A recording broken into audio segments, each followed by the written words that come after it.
Assalamu alaikum, құрметті каналым жазушылар және көрермендер. Бүгін кезекте қазақтың табақ тарту дәстүрін көрсететін боламыз.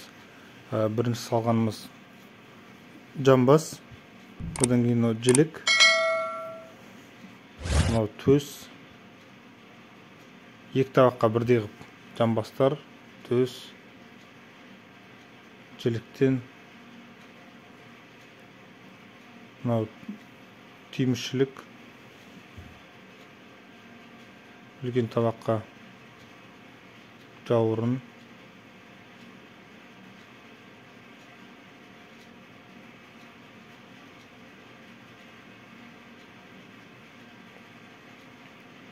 сүр қазы, былтырғы соғымнан қалған.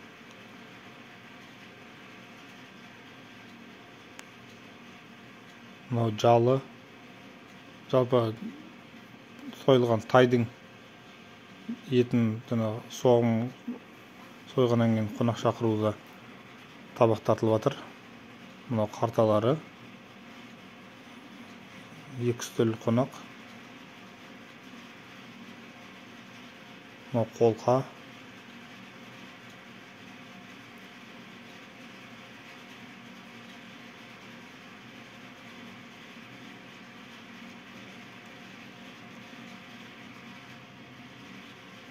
ұзын омыртқа,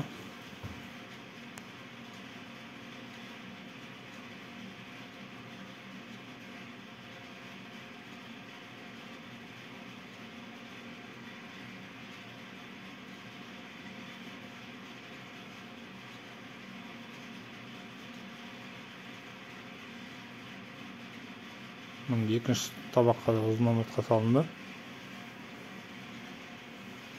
Қонақта қандай кісілер бар, кімдер келеді, соған байланысты әрбіріне сүйек тарту үшін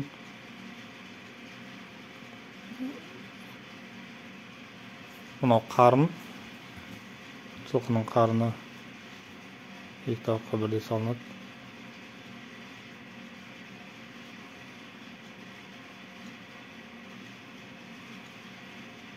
Мынау қос қазы. Қос қазы деген жалпы шекке салынбай, екі сүйектің бірігіп арт жағы қазысы салақтаған күйі жүзін тұздап, марлеге орап, сонымен жасауға болады. Немесе осыны екіге тіліп тастап, ортасын шеміршегін алып, қазығып шекке айналдырып жүруге де болады. Жалпы осындай түрі қос қазы деп аталады. Шекке салынған түрі де қазы ғой. Ал мынау қос қазы деп аталады. Тілінбей, осы күйінде асылады.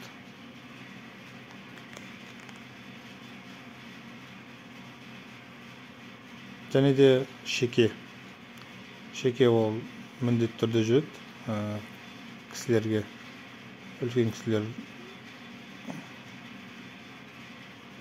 тартылады. Және де одан мипалау жасайды.